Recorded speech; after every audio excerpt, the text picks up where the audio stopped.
देश भर में सोने चांदी के बाजारों में हलचल तेज है, कीमतें रिकॉर्ड स्तर के करीब है। अब क्या इस हफ्ते सोने में और ज्यादा तेजी की उम्मीद है या दाम नीचे आने की गुंजाइश?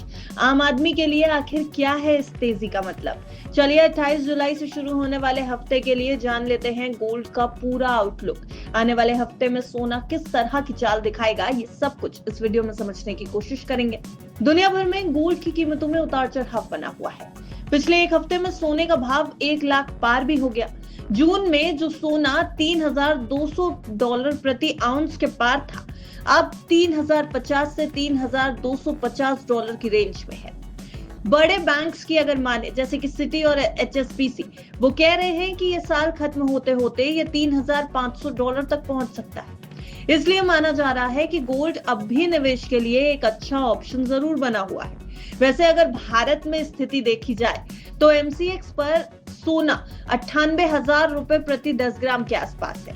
जनवरी में यही सोना 76,000 रुपए था, यानी सिर्फ 6 महीनों में 22% की बढ़ोतरी। वैसे भी सोना 1 लाख पार कर चुका है और अगले हफ्ते भी इसके 1,05,000 रुपए तक जाने की उम्मीद नजर आ रही है। अगर अंतरराष्ट्रीय सपोर्ट मिला तो ये 1,10,000 रुपए तक की भी चाल दिखा सकता है। अब बात कर लेते हैं थोड़ी आम लोगों की, यानी वो लोग जो गहनों के लिए सोना खरीदते हैं या बच्चों की शादी के लिए सोना जमा कर रहे हैं या तीज त्योहारों पर सोना खरीदने की परंपरा को निभा रहे हैं।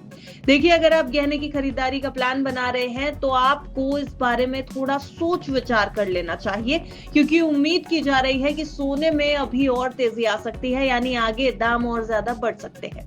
शादी या त्योहार के लिए सोना लेना है तो कोशिश करें कि अगस्त से पहले अपना मन बनाएं और कोई फैसला ले लें, क्योंकि एक्सपर्ट्स का मानना है कि अगस्त से पहले सोना खरीदना सही रह सकता है। आने वाले समय में गोल्ड या उससे बने गहनों की कीमतें तेजी से बढ़ सकती हैं।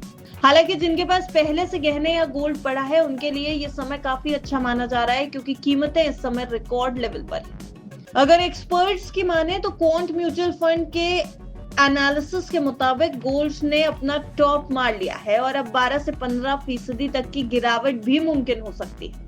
वैसे सिटी बैंक मानता है कि 2025 के अंत तक कीमतें $3,000 प्रति औंस से नीचे जा सकती हैं और वित्त वर्ष 2026 के मिड तक, यानी मध्य तक, $2,800 पर भी आ सकती हैं, जो लगभग 83,000 से 90,000 रुपए प्रति 10 ग्राम के बीच हो सकती है। वहीं मोतीलाल ओसवाल का एनालिसिस बता रहा है कि समर्थन स्तर यानी सपोर्ट लेवल लगभग 91,000 रुपए पर है और रेजिस्टेंस 99,000 रुपए के करीब। अब इन एक्सपर्ट ओपिनियंस के आधार पर देखें तो निवेशक अगर शॉर्ट टर्म में ट्रेड कर रहे हैं तो 97,000 रुपए से नीचे आने पर खरीदारी का मौका सोने में बनता दिख रहा है।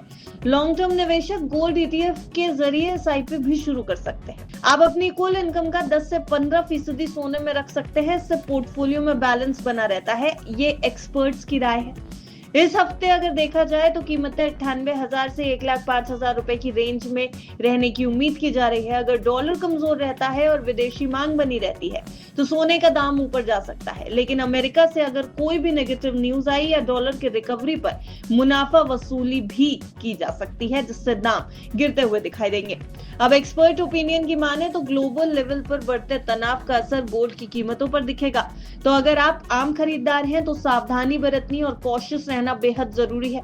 अपनी जरूरत के हिसाब से सोना ले सकते हैं, लेकिन अगर आप निवेशक हैं तो मौका है लंबी अवधि के लिए इन्वेस्टमेंट करने का और सोच समझकर अपने फाइनेंशियल गोल्स के हिसाब से, अपने रिस्क टेकिंग एबिलिटी के हिसाब से सोने को अपने पोर्टफोलियो में ऐड करने का।